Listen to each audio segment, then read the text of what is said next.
So you need this mic. That's for the phone. Yeah. The clip on. Yeah. Like that. Yeah. Oh, where's the mic? It's right there. Oh, it's right. Yeah. You can flip it that way. It'll let you in. Okay.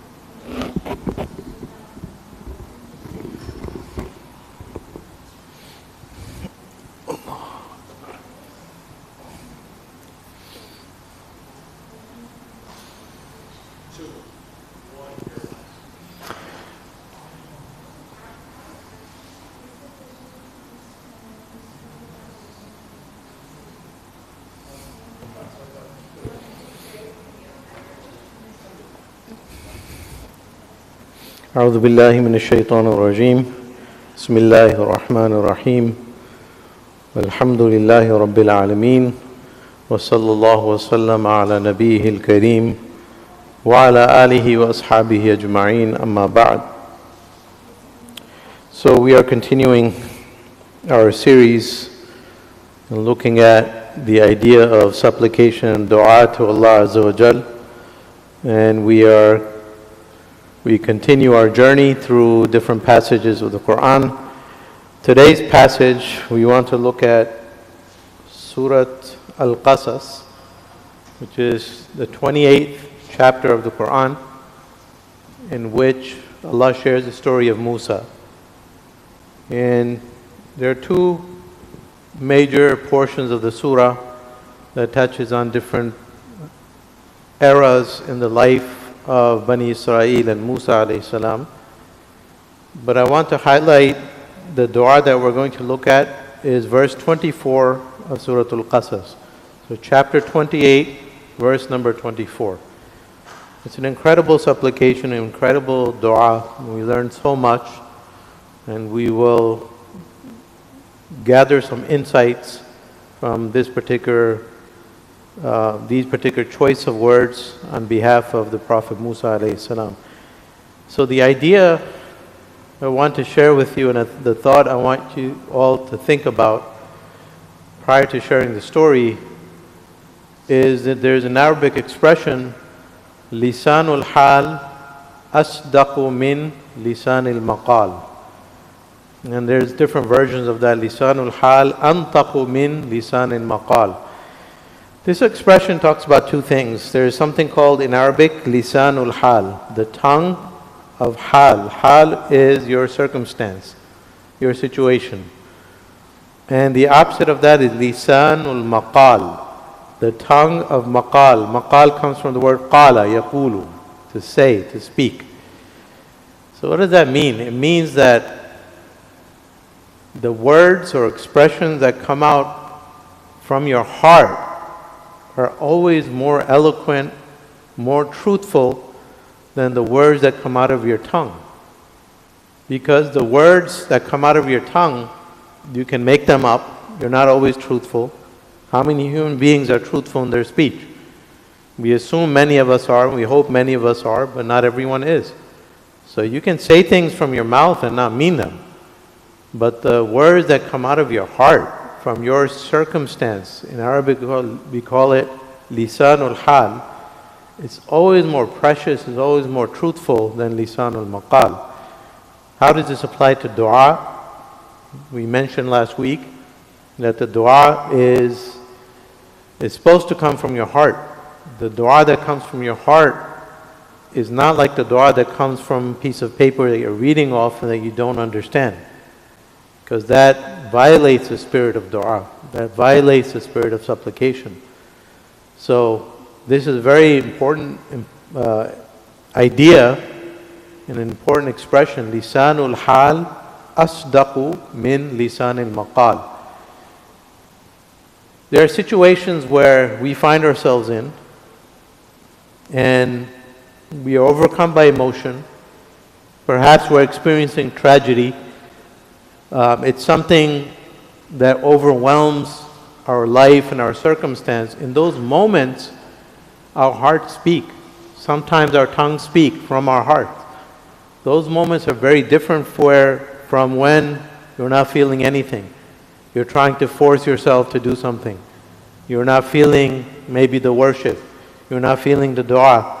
So you look at a piece of paper, or you the memorized du'as, you say them, but they're not coming from your heart.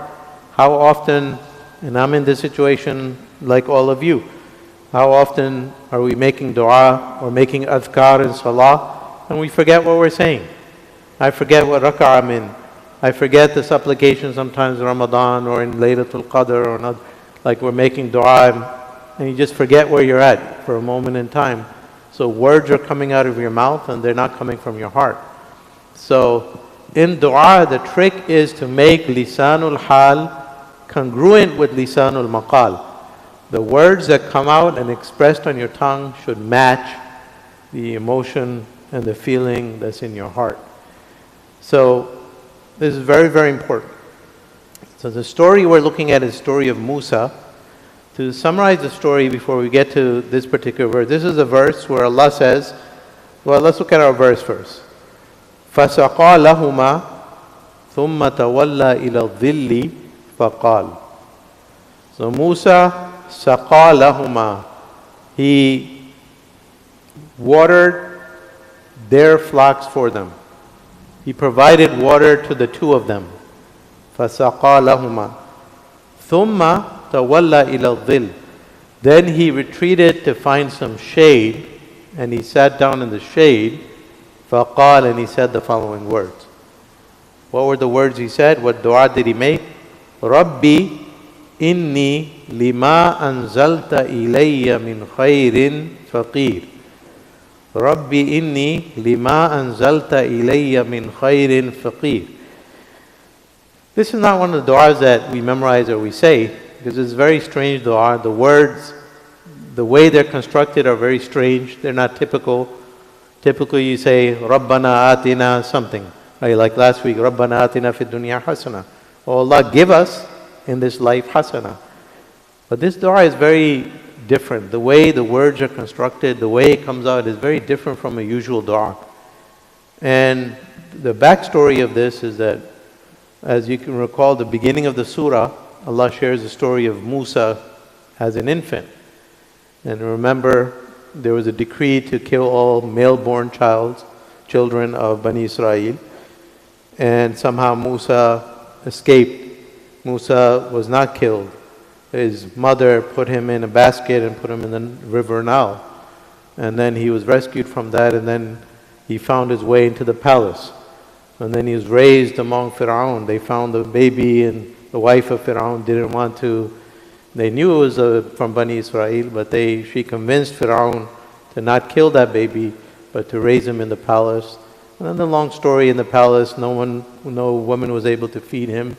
And then Allah made the mother of Musa return as a servant to the palace to feed her own child.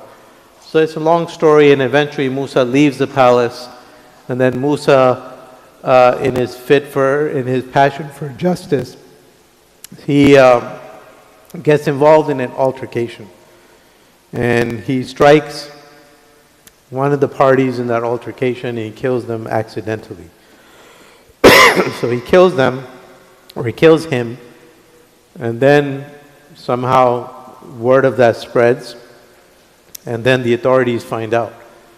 And then the next day there's a commotion, and everyone starts looking for Musa. He's the one who killed that person yesterday. And then a person comes to Musa and informs him that the authorities found out what you did, and they have issued the death penalty for you. So they are coming to find you, and they will execute you. So Musa, in that state, he runs. He flees. He tries to escape that land. So Musa escapes, he runs, he's hunted, he's on the run. So he leaves that entire region behind. And he goes into, we know this story, the area of this story is the Sinai Peninsula. So somewhere in the Sinai desert, currently between Egypt and Palestine. In that desert, he escapes the region of Egypt, and he finds a well of water. And he comes to the well of water. He finds so many people getting water from that water hole or water well. It was probably a watering hole. And there are two women standing to the side, and they're not being involved in the water because they're a little shy. And there are all these powerful men, they're getting water from the well. Then he asked them, and they, what's the matter with you two? Jazakallah khair. Speaking of getting water, then they revealed to Musa that we're a little shy. These people were waiting till they're done so we can get water. So Musa helps them out. He provides water to the two of them. فَسَقَى لَهُمَا. That brings us to this verse. فَسَقَى لَهُمَا ثُمَّ تَوَلَّى إِلَى الظِّلِّ. So he provides water to the two of them. Then he retreats to the shade. And he sits down and he says these words that are lisanul hal. They come from his heart. So in that moment, just think about where Musa is at that point in time in his life. So he is on the run. He is hunted. He left his homeland. He left his family behind. He left the place that he was raised in. So he left everything behind and he has no idea where he's going. And he is desperate. He has no idea where to go, what to do. He just left everything behind. I mean, that's a very difficult circumstance to think about. Imagine you just leave everything behind and take nothing with you. Unfortunately, it's a circumstance many people find themselves in. They've always have, and even in today's time, look at people around the world that are refugees, people in difficult circumstances, they leave everything behind. And only what they have is the clothes on their back and maybe something in their pocket. So that's a terrible situation to be in. So in that moment, he finds some shade. فَتَوَلَّى إِلَى الظِّلِّ. Why does he find some shade? When we read these verses, you have to kind of put yourself in that area to understand what's happening. And sometimes we can't imagine what does it mean to find shade, shelter and shade. You really have to be in that region, that part of the world to understand the significance of that. Us growing up in the U.S. and myself included, we don't really appreciate what shade is until you travel. I was recently, as I told you last week, in Hajj, and we witnessed some of the most tough circumstances in Hajj.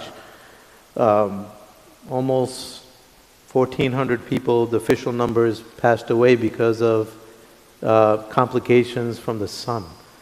The sun in that region, in the arid desert, is so intense, you cannot stand in the sun. In the U.S., it doesn't matter. Shade, sun is almost the same for us.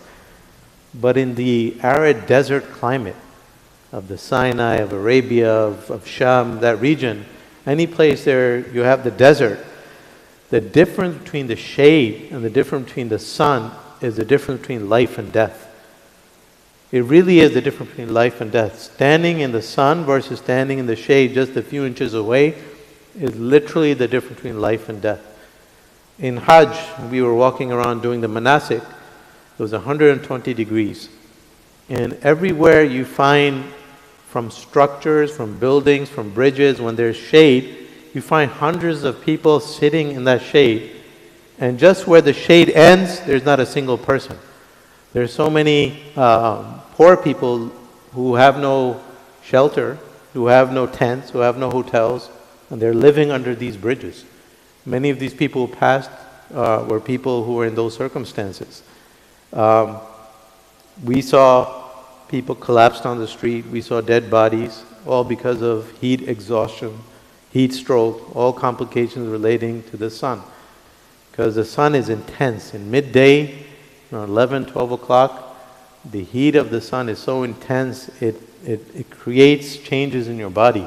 It makes you tremendously tired. And you don't even realize that it's happening until it's too late. So many of these people, they're walking outside and they don't realize they're feeling anything, and then they just collapse. So this was midday. If you look in the books of tafsir, this was in the midday. So Musa provides water to them, and in the heat of the sun, he finds shelter in the shade, and he's sitting under a tree. And when you come into the shade, literally it's like a relief. When you come from the sun into the shade, it literally it's a breath of fresh air. You get life back into your body. So in that moment, he sits down and he makes this dua. So Musa is vulnerable. Musa left everything behind. But he makes this supplication, this dua. He says, فَقَالَ رَبِّي إِنِّي لِمَا أَنزَلْتَ إِلَيَّ مِنْ خَيْرٍ فَقِيرٍ.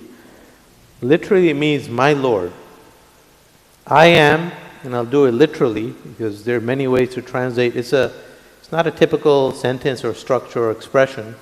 So many of the translations, they basically say, I am truly in great need of any good that you might send down to me. Right? So this is one translation, but it's off. So this translation says, my Lord, I am truly in great need of any good that you might send down to me. So just think about that. That's the sense of the meaning. But what Musa actually says, Inni lima anzalta ilayya min khayrin faqir. He changes the sentence around. And that will teach us so much, gives us so much insight into what dua is supposed to be. So he says, my Lord, I am for whatever you send down of good in great and desperate need. So this is the order of the words here. So what can we learn from this supplication? Number one, this supplication came from Musa's heart. It's not a standard way of saying things. His heart expressed these words straight from the depths of his soul. So that's the first insight, first lesson we learn from here. Dua is meant to be like that. Dua is meant to be your intimate communication with Allah Azza wa Jal. It's supposed to come from your heart. It's supposed to come from your emotion. You're supposed to feel it. So one of the adab of dua, ilhahu fi dua. Ibn al-Qayyim speaks about that at length. Ilha is making dua sincerely and really meaning it. Those who really need, like someone who's in great need and in desperate situation, like someone who's a refugee, the brothers and sisters in Gaza, when they make dua, that's a whole different level than when we make dua in our privileged circumstances. So Musa made this dua from the bottom of his soul, from the depths of his heart. That's lesson number one. The second lesson that we learn from here is that if you look at the way he said these words, there's a great mufassir from Tunisia, Ibn Ashur, rahimahullah, who is a tremendous, brilliant mufassir. When he does tafsir, he looks at the insights and reveals like insights about the language and structure.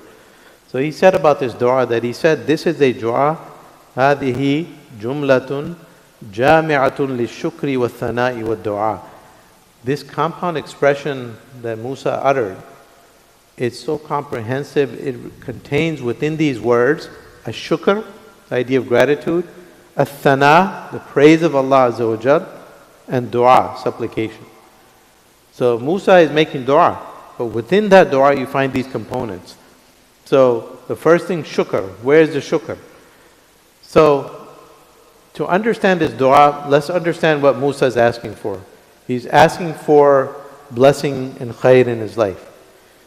So one way of saying that is, oh Allah, give me good. Right? We can say it that way. Oh Allah, give me khayr. Oh Allah, I need blessings in my life. I need some good in my life. I'm in trouble, I need some good in my life. That's one way of saying it. So Musa, he says, Rabbi inni, lima anzalta anta ilayya min khayr. So if you see in the dua, he's putting Allah first. Musa is asking for khayr, right? So in the dua, there's different components. There's Allah, the one you're asking from. There's you, right? Musa, the person who needs something. And then there's his circumstance, which is that he has no shelter, no place to go. He's hunted, persecuted, left everything behind, nothing to eat.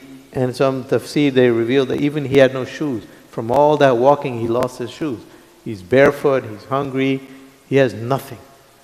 So the components in this dua, you have Allah, you have Musa, and you have Musa's desperate need. So what would you highlight when you have a situation like that? We might say, you might highlight your desperate status. right? You might say, I am in so much trouble. Ya Allah, help me. So you start out with your need. In these words, the word for need is faqir. Look at the dua. Where is the word for need? Musa's need. His need. Where is it in the supplication?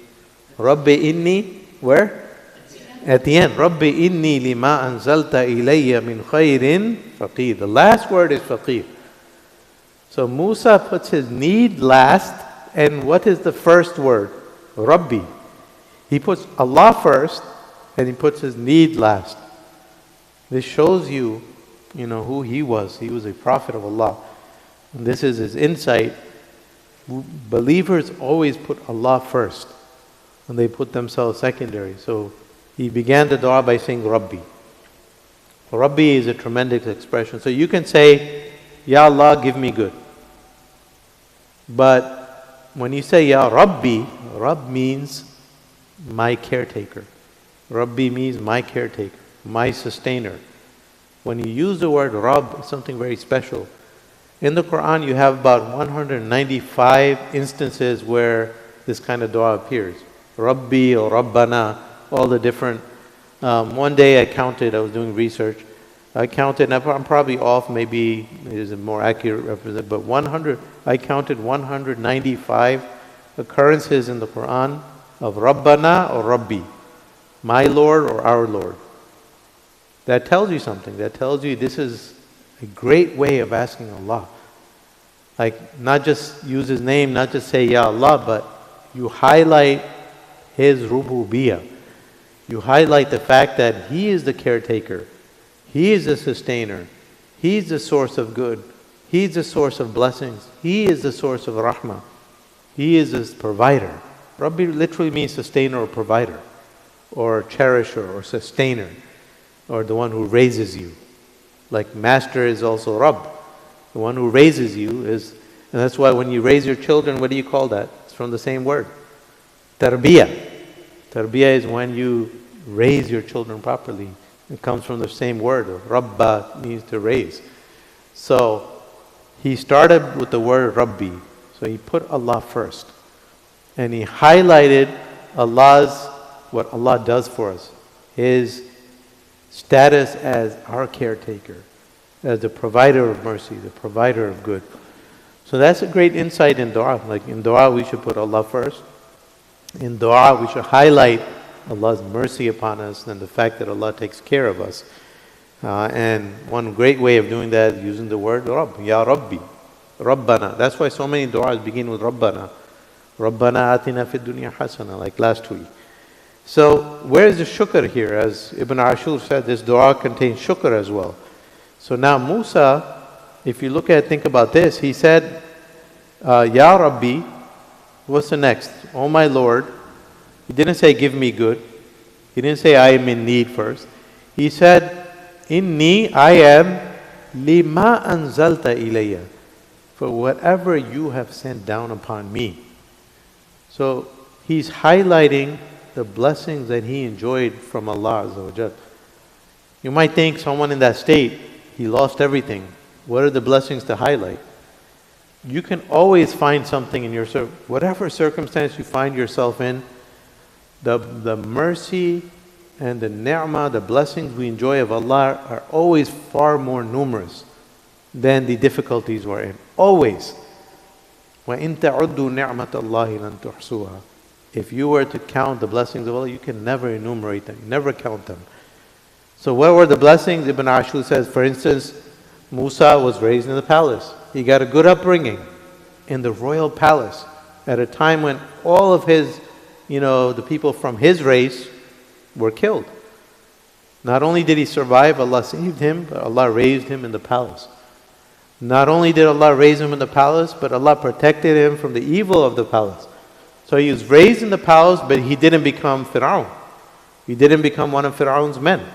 So Allah protected him from the evil and the false beliefs of Fir'aun. Not only that, Allah saved him. Allah reunited him with his mother. Allah helped him escape the palace. Eventually he left the palace. There was a purpose for him being in the palace, to be raised. And when that purpose was fulfilled, he left. He wasn't stuck there. for the rest of his life. When he left, he found himself in all these circumstances. He was reunited with his people, with his family for a period of time. And then, there was a death penalty upon him. He escaped that. So there's so many blessings in his life. And we know for sure that Musa must have, when he felt the coolness of the shade, and the life comes back to his soul, and he's sitting there, the first thing he highlights in the dua are all the blessings that he enjoyed. Rabbi inni lima anzalta ilayya min khayrin. Oh my Lord, all that good that you have sent down. Anzalta is past tense. You might say, well, he's asking for good right now. Yes, but he uses the past tense. That's why the translations are not so accurate. Anzalta means you have sent down already. My Lord, all the blessings you have already sent down upon me from goodness, all that you have already sent down upon me of goodness, I am in desperate need. So Musa is highlighting the good that he already enjoyed. Everything Allah already sent down upon him. And then at the end he says, I am in need of that. So that's gratitude, that's shukr. So the dua contains gratitude. So that's lesson number 3, I guess. I lost count, but I think we're at number 3. Lesson number 3 is, in our dua we're supposed to be grateful. We include this attitude, we include Allah's blessings that we enjoy. And then thana, the second thing Ibn Ashur says, the dua contains thana. Thana is praising Allah for what He gives to us. So in the same expression, inni lima anzalta ilayya min khayrin, that's an indirect praise of Allah. All that you have given me of good, Ya Allah. That's praising Allah. That's acknowledging everything that Allah sent down in terms of goodness in His life. So praising Allah must be a part of our dua.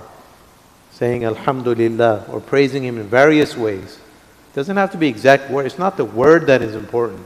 It's the idea and the concept. So in our dua we can begin by saying Alhamdulillah, or Innal hamda lak, or so on and so forth.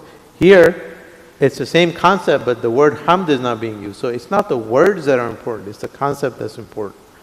So shukr and thana is an important element of dua. And putting Allah first, as we mentioned. And now, another element here, Musa could ask for, like many of us do, Ya Allah, give me a place to stay. Ya Allah, give me some food. Ya Allah, give me shoes. Ya Allah, give me this, this, and this. But what does Musa ask for? He makes it so general and ambiguous. He says khayr. Khayr, goodness. What does that mean? That means sometimes being non-specific in dua is a virtue. And I think we highlighted that last week as well. Being non-specific kind of acknowledges that Allah knows better than us. Ya Allah, help me out. Instead of, oh Allah, give me a 6-figure salary, give me this, or give me this particular job I'm looking for, or this particular thing I'm trying to get. It might be good for you, but it might not be. We don't know. Allah knows. So if you trust in Allah, to acknowledge that ambiguity and that lack of knowledge on your behalf, so you ask in general, Ya Allah, I am in need. Help me out. Ya Allah, give me khayr from wherever it comes. Ya Allah, give me a job, whether it's this one or a better one. So this is what he did. Khayr min khayrin. So being non-specific is part of dua. It's part of the adab of dua. Doesn't mean you have to be non-specific. These are things that like Musa did, and they just increase the power of dua. It does not mean that it is not allowed for you to ask for specific things. Of course we can ask for specific things. There's no limit to what you can ask from Allah Azza wa Jal. But this just shows you a higher state of operation. Believers, prophets, people like Musa alayhi salam, and people like our Prophet alayhi salatu wasalam. Sometimes they would ask dua and just put their trust in Allah and know that Allah is in charge, and just asking Allah to shower His blessings upon us wherever they may be, wherever they may come from. So Ibn Ashur says, فَعَرَّضَ بِالدُّعَاءِ وَلَمْ يُصَرِّحْ بِالسُّؤَالِ. He asked Allah for goodness, but he didn't specify the exact details of that. So that's important because many of the prophets used to do that. There, Ibn Ashur shares some of the other prophets. For instance, Ayyub alayhi salam. Remember Ayyub, the prophet who went through so much afflictions and disease and things like that. What is his dua in the Quran? Inni massani ad-durru wa anta arhamur rahimin. He asked Allah, he told Allah, Ya Allah, I am afflicted so much and you are arhamur rahimin. That's it. He didn't ask, oh Allah, cure me for the illness, bring my family back, give me this, give me that, give me that. He said, Ya Allah, you know all the afflictions I have and you are full of mercy. So the same idea, that being non-specific, trusting Allah, alluding to His mercy and letting Him take care of things. Yunus alayhi salam in the belly of the whale, what did he say? La ilaha illa ant, subhanaka inni kuntu min al-zalimin. There is no one worthy of worship but you. Glory be to you, far above imperfections is you. Inni kuntu min al-zalimin, I have wronged myself.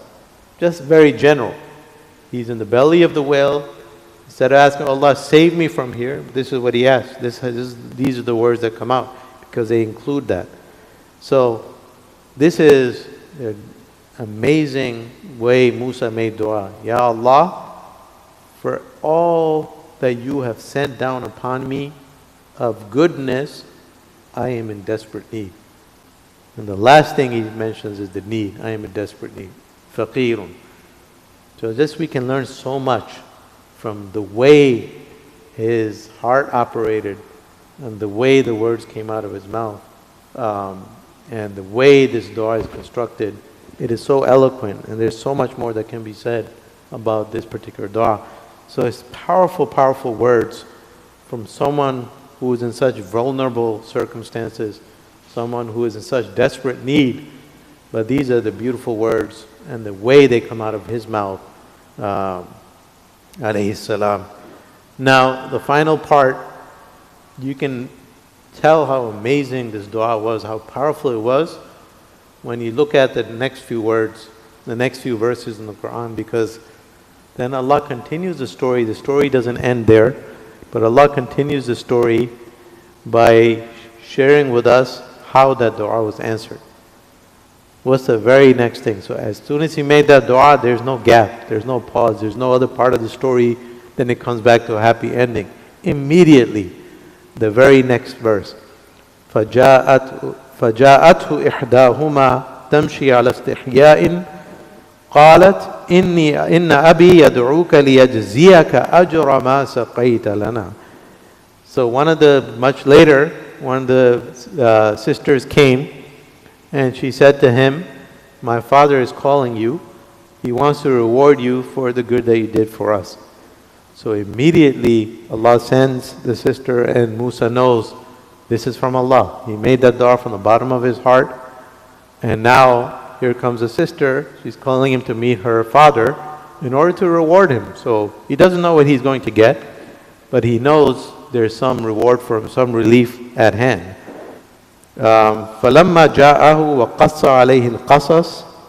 And then when he came to him and he revealed who he was, where he came from, what circumstance he was in, the man, the father of the two sisters, he says, قَالَ لَا تَخَفْ نَجَوْتَ مِنَ الْقَوْمِ الظَّالِمِينَ. He says, don't worry, no more fear for you, you are safe now. You have been saved from the wrongdoing folk. So the first dua, what's the first answer to the dua? Not the first dua. The first answer to the dua is that Musa finds shelter. Musa finds shelter. So this heartfelt dua that came from the bottom of his heart, immediately Allah sends him the first answer. And that first answer is now he doesn't have to run anymore. He found peace and he found security. And that's something amazing. That's enough. That's enough of an answer for Musa alayhi salam. But Allah is not done here. He's still going to give him more blessings. The first answer is finding refuge and then finding shelter. And then the next verse. What does the next verse say?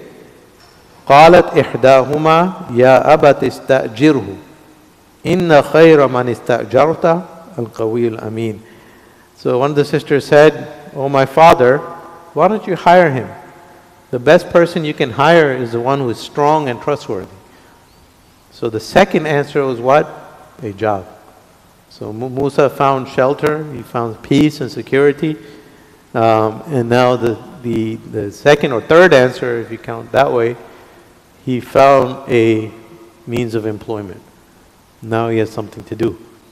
Now he has a way of building some resources. So just think about that first. People find themselves in a that's all most people need, right? We want a place we can live in peace, that's not riddled by war, where our life is not in peril, where we are safe. Everyone wants safety and security in their life, and everyone wants shelter, and most of us want some means of employment. So Musa got all of those. But then Allah is not done yet. What happened next? The next verse. Allah continues. قَالَ إِنِّي, now the father is speaking, أُرِيدُ أَنْ أُنْكِحَكَ إِحْدَى ابْنَتَيَّ هَاتَيْنِ عَلَىٰ أَنْ تَأْجُرَنِي ثَمَانِيَ حِجَجٍ. Now the father says, you know what, I have an idea. I want you to marry one of my daughters, whichever one you choose, and you just have to stay here for 8 years, or 10 years if you choose. So now Musa, what's the next answer to his dua? Musa found peace, Musa found shelter, and Musa found employment. Now Musa found a home. He found a home because once he gets married, now once you have a family and you get married, your house becomes a home. House is very different from a home. House is a structure. A house is where you stay. House could be a hotel. It could be a shelter. It could be a place where you're staying. You're paying some rent. But when that house is like blessed with a family, where you have a wife, you have kids, you have family members, that house is no longer a house, it's a home. It's a very, very different thing. So Musa was blessed not only with the house, but he was blessed with the home. That's why it said, Al-baytu yahtawi al-qulub wa laysa al-asqaf, or usquf. It said that a home, al-bayt in the sense of a home, is comprised of hearts, not walls. Walls create a house, but a home, in English you have house versus home. A house is just a physical structure. But a home is where your heart is, where your family is, where your spouse is, where your children are, where your parents are. So there's something amazing. Musa was given this blessing. Not only like peace and shelter, security, that would have been enough. A job, it would have been enough. But he got a home. In Arabic they say, Daru darukum. Home is where you belong. So now Musa actually belongs there. Now that he marries one of the sisters, he becomes his home, he belongs there. That's something amazing. So Musa, the way Allah answered everything that Musa could desire, or any human being could desire in the world, Musa got at that point in time. That's why, there's a hadith, it's a second tier Sahih hadith. Well, it's not the strongest hadith, but it's fairly acceptable. The hadith, the Prophet ﷺ, he said, Arba'atu min as-sa'ada. There are 4 things that define worldly happiness. Anyone remember those 4 things? 4 things that define happiness. And this happiness is like happiness in this world. These are things that everyone wants. Yes?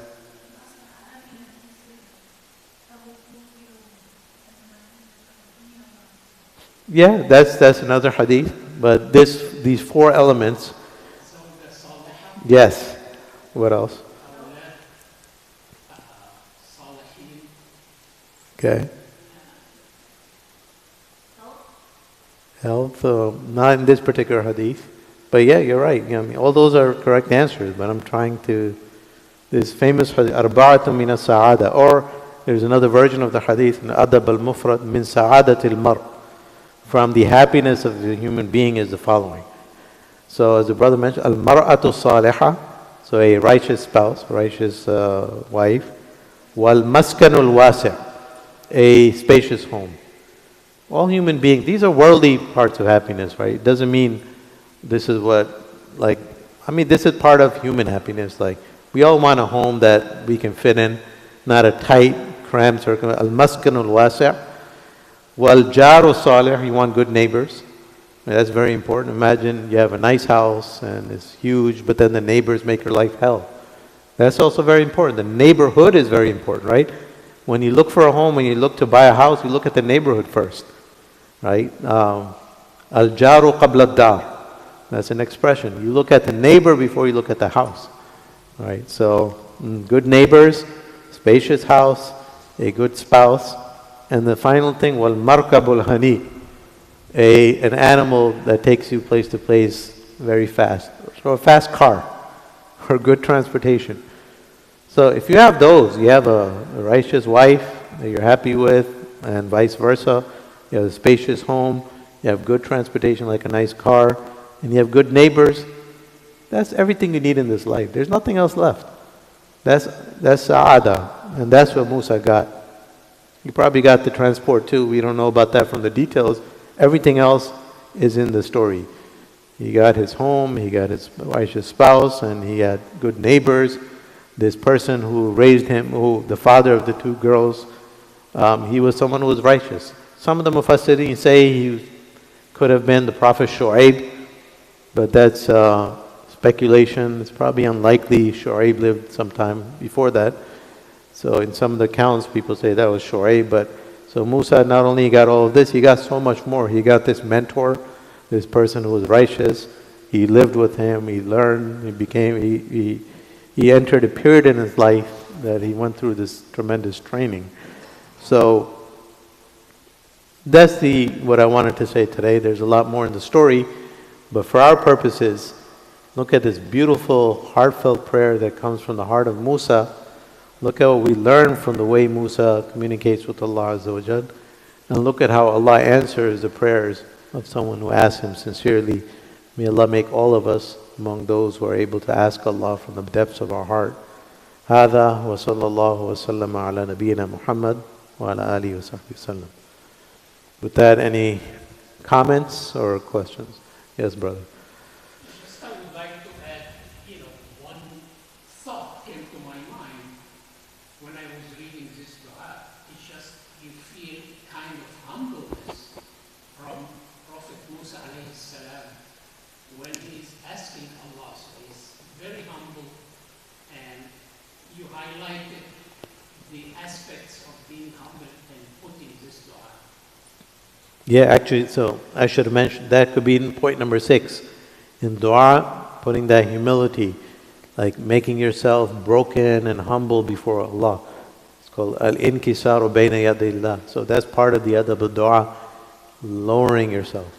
Like last week we looked at, the more you lower yourself, Allah wants you to lower yourself so He can raise you.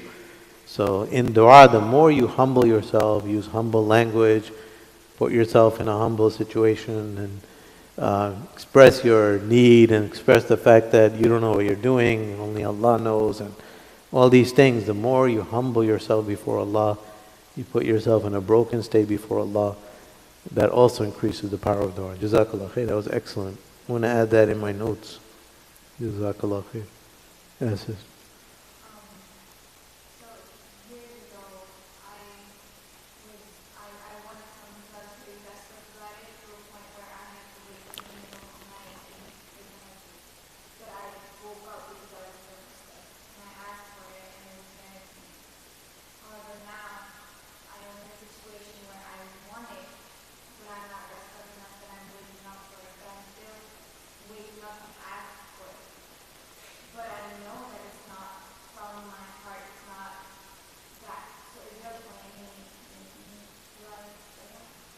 That's a good question. So if the question is, for people ask me to repeat the questions, the people who are watching. The sister shared that when she was really desperate and asking Allah, she really needed something, asked from the bottom of her heart.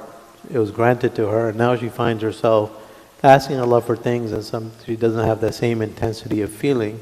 So should we continue making dua if we don't have that intensity of feeling? Or yes, we should, because that's what worship and dua is. You're not a human being our hearts fluctuate. They're not always in the same situation and state. So we're always supposed to be worshiping Allah and calling upon Him. Allah wants us to make dua all the time. And salah is dua. 5 times a day we make salah, which is dua. And if you're not feeling it, that's not an excuse for you to say, well, my heart is not into it, let me not make it. No, you still have to make dua. And you ask Allah to keep your heart firm. You ask Allah to give you tawfiq.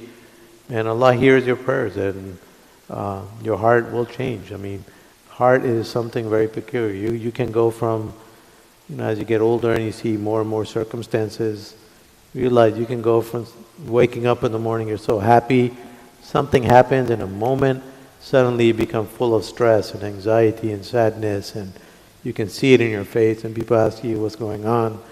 And you could be in that state, and then suddenly you get lifted up, you see something. It could be something so simple. Allah shows you like a rainbow or some nice color, or you see like grass somewhere, and it just lifts your spirits, and then you're just in a different mindset. That's how human beings are. Our hearts fluctuate like in the wind. And that's why the Prophet ﷺ, he would say that the heart of the believer is between the fingers of Ar-Rahman. So you would make dua for Ya Muqallib al-Qulub, Thabbit Qalbi ala Dinik. Ya Allah, the fluctuator of the heart. Our hearts flip up and down in different situations. Make our hearts firm on the deen. So the believer continues doing what they're supposed to do. Continue making dua. If you know something is good for you, even though you're not feeling it, still make dua. And Allah can still give you. Allah can still give you what you ask for, even if your heart is not into it. It's just, this is part of the adab. It increases the power of your dua. But it doesn't mean that you don't have that intensity, don't make dua, and Allah will not give you. So inshallah, keep hope alive that Allah grants. He's al-mu'ati, He's the one who gives everyone, even people who may not deserve it. Actually, most people don't deserve it. We don't deserve anything in our life. No one can say, I deserve this. Every single blessing we have is blessing that we don't deserve. But Allah gives it to us even though we don't deserve it. And so much more. He gives non-believers, disbelievers, things they don't deserve. So why would you not call upon that person even if you might not be in a situation? Allahu A'lam. Anyone else? Yes, go ahead, sister.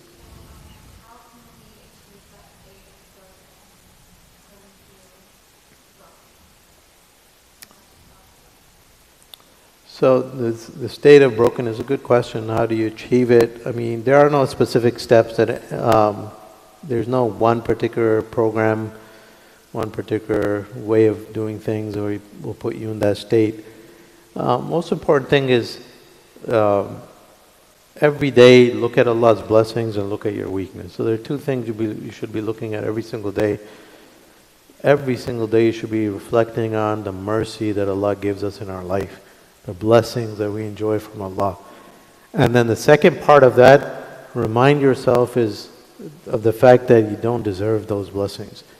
Allah is acting out of ihsan. Like in the same surah, this chapter 28, the next story is about Qarun.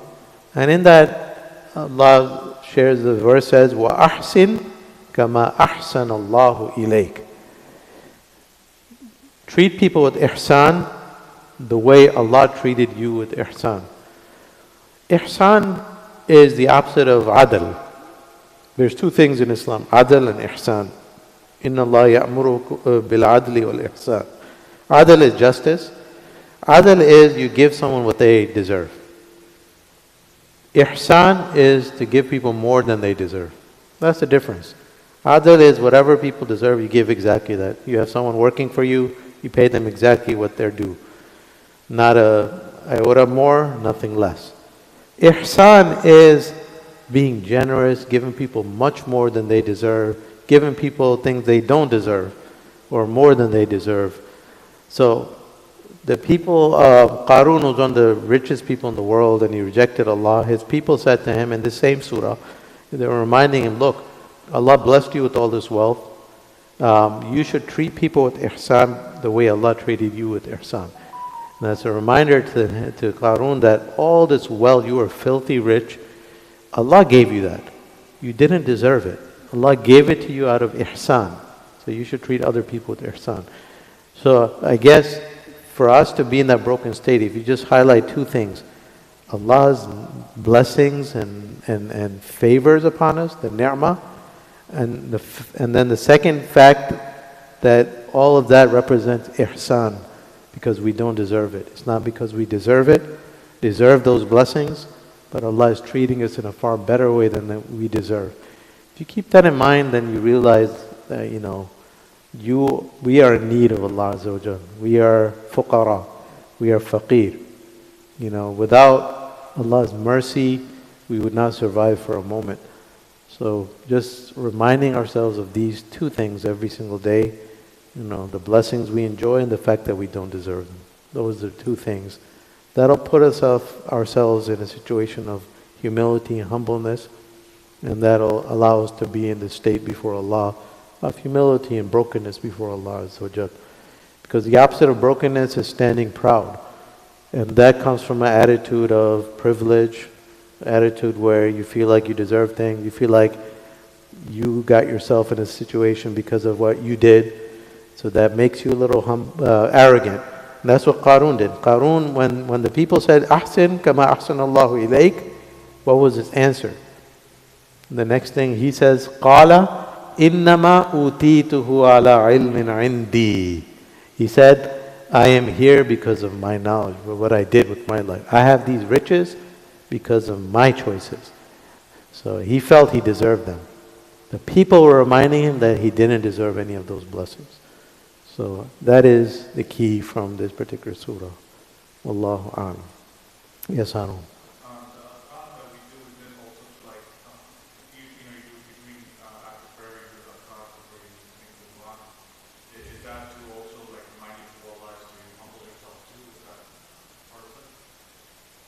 Yeah, I mean, dhikr in general is remembering Allah, and Allah has so many attributes, and He has 99 names, or far more than that. Those are just an example of 99 names that we know.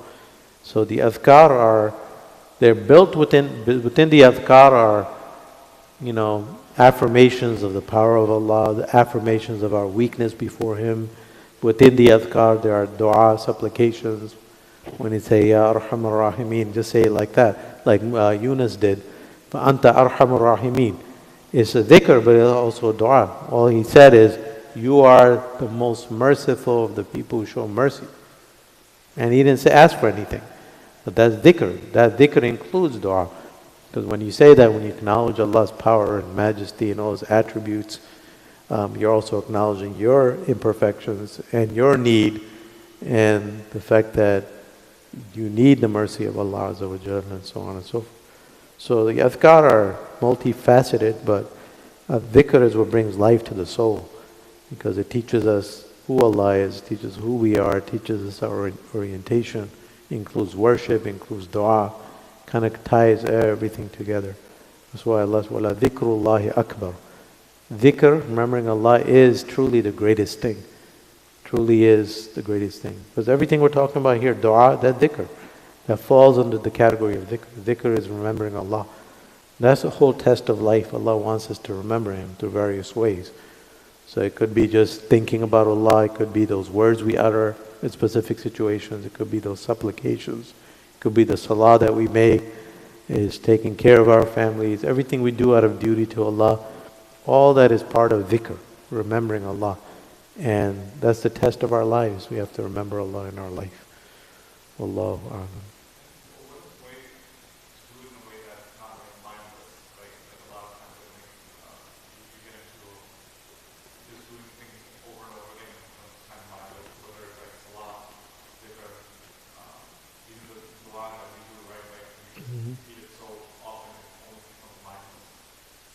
So yeah, it's an excellent question. The question is, how do we protect ourselves from mindlessness in our adhkar, in our supplications? That's the test of the believer. And that is something everyone dealt with. Even the companions dealt with that, struggled with that. Because when you do things, the worst thing for worship, the enemy of worship is habit. The enemy of worship is habit. What that means is that Allah wants us to worship Him, but not out of ritual or routine, right? So sometimes, you're doing the same thing again and again every day. And I mean, you have to. I'm not saying don't pray 5 times a day and don't do these things, but you have to recognize that habitual routine, makes us heedless, puts us in ghafla. So we have to find ways, creative ways of breaking that cycle. You have to find things that work for you. In salah, salah is the greatest thing we do. The thing we do most frequently is salah. And one of the most important qualities of salah is khushu'. Khushu' means mindfulness. So Allah wants a prayer where you know what you're saying, you know what you're doing, you have a presence of mind. Allah describes the believer, وَالَّذِينَ فِي صَلَاتِهِمْ خَاشِعُونَ. Those who in their salah they have this mindfulness, khushu'. And that's the same thing with dhikr and everything else. So if you don't have that, then you kind of lose the salah. Yes, you fulfill the obligation of praying, but then if you didn't know what you were praying and you just were lost in thoughts, all of us experience that. But you have to fight it. There's so many different techniques and ways, and that's a whole class in and of itself. And everyone, it's different for everyone. Like for many people, eliminating distractions, right? So eliminating distractions in worship is one key part of that. So for instance, there's so many things the Prophet taught us that all fall under this umbrella of eliminating distractions. So one of the things the Prophet said, for instance, I forget the exact words, when Asha and Aisha are presented to you. Asha and Aisha are presented before you. Qaddimul Asha. When Asha is dinner, Aisha is Isha prayer. So when you have both before you, have dinner is ready and the salah is ready, what are you supposed to do first? You're supposed to eat first. Why? Because if you don't eat first, that's going to be a distraction. While you're praying, you'll be thinking about the food. You'll be thinking about your hunger. You're supposed to eliminate your needs. So you're supposed to come to prayer like with an empty heart, an empty mind, so you're not distracted. So that's why the instruction when there's food is actually ready. This means when the food is actually served and ready, and it's time to pray, then you should, if you have a choice. I mean, if you're in a masjid and there's iqamah time, that's different. But if you have the choice, then it's better you eat first. And the same thing is considered makruh to pray while you have to use the restroom. So you're supposed to use the restroom first, get rid of your bodily needs, so they're not distracting you. So the reason we have all of these instructions, there are many more. There are so many other things, like the Prophet ﷺ one time, he was praying and there was a cushion that was checkered, like a curtain that Aisha had put up that was checkered. It had like colorful patterns. So after Salah, he said, take this down, rip it up and use it somewhere else. Why? Because it distracted him in prayer.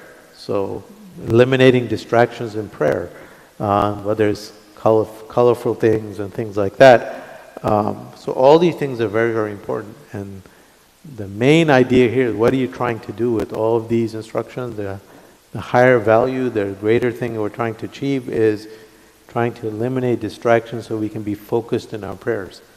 So that's one part of that, eliminating distractions, and part of that is making non-habitual and non-routine. So you should switch up your adhkar and your dua. So sometimes you make the same adhkar all the time, then it becomes habit and you forget about them. So one technique would be to switch it up, to make different du'as, to make different, you switch up your adhkar, switch up your prayer. There's such a wealth of adhkar that you can make. You don't have to do the exact same one. You could do the patterns, like after salah, there's subhanallah, alhamdulillah, wa la ilaha illallah, wa astaghfirullah, and all these.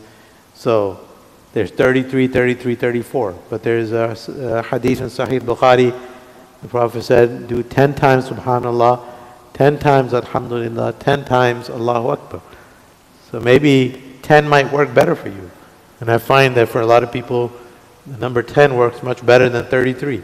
With 33, there's no way you're going to be focused, and when you're making 33 times, you're focused on the number. When you do high number of adhkar, for instance, you're focused on the number, trying to get to 100, trying to get to maybe even higher than that. So if you do a smaller amount, like 10, then it's much easier to focus during those 10.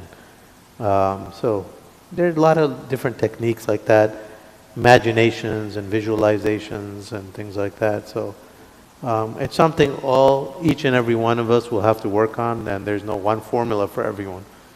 But everyone will have to every day remind ourselves that we're praying as if this is our last prayer. That's also a technique. And you don't know that you're going to get this chance again. One of these prayers will be your last prayer. If you have that idea in mind, that's a powerful technique as well. One breath will be your last. One prayer will be your last. And you don't know. None of us will ever know when our time is up. So if you pray each prayer as if it's your last, then you're going to have much better experience. You'll be more focused, inshallah. Wallahu ta'ala a'lam. Yes. To remind myself and also the sister about her concern. The word of Allah subhanahu wa ta'ala in Surah Al-Nisa. ما يفعل الله بعذابكم إن شكرتم وآمنتم. Yeah. So that's in itself just a kind of. Yeah, if you don't mind, last week some people texted me that we would like to hear the questions from the audience. So, Okay. like in the live stream, they were able to hear everything.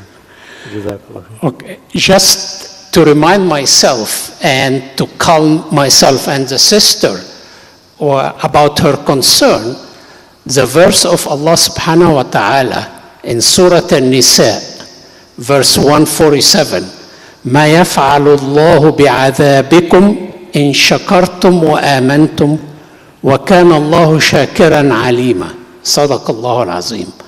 The meaning, I would leave this to our speakers. Yes, so shukr is, the verse is, Allah will never punish you if you are grateful and you believe in Allah. So being grateful, shukr is really the essence. The opposite of shukr is kufr. So shukr, like being grateful. And that goes back to like what I said, if you try to think about all the blessings we enjoy, the fact that we don't deserve them, that puts us in a state of gratitude. And you're grateful to Allah for doing that for you when you didn't deserve it. So shukr really is the key emotion. It's the key central emotion you need to have in your life to build a life of belief and worship. It's really about shukr. And that's really the test. When Iblis was sent to live in the world, and Allah sent Adam to live in the planet, Iblis said, give me some time. And Allah said, okay, you have until the day of judgment. Iblis promised Allah, he said, I'm going to do my best to misguide human beings. I will come from their right and the left, and aymanim wa shama'inihim, wa la tajidu aktharuhum shakirin. He said, you will find in the end, I will succeed. You'll find that most human beings are not grateful. They don't have shukr. So that's what shaitan is working on. His master strategy and plan is to make us ungrateful. So the key to that is when you recognize that, we have to have shukr and gratitude. That's the key. Allahu a'lam. Jazakallahu khairan. Thank you for coming out in the storm, and inshallah, hopefully next week we'll have more attendance. I'm sure a lot of people didn't come because of the storm. Jazakumullah khair. Barakallahu.